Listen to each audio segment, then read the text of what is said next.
We have a sad update to a story we first brought you yesterday, as the victims who died of carbon monoxide poisoning at a New Hampshire home on Christmas have been identified as a Newton, Massachusetts family.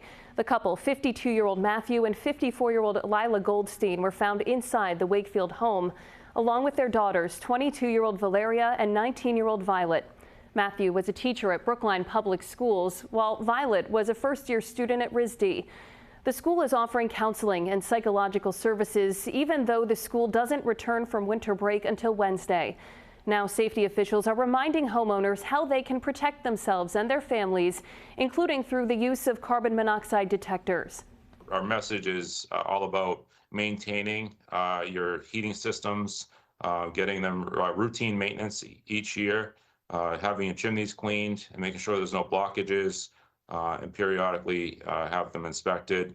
This time of year with the vents, we make sure that the vents, especially on the exterior for these gas systems, are not blocked by snow and ice. The fire marshal says the home's heating system was the cause of the carbon monoxide leak.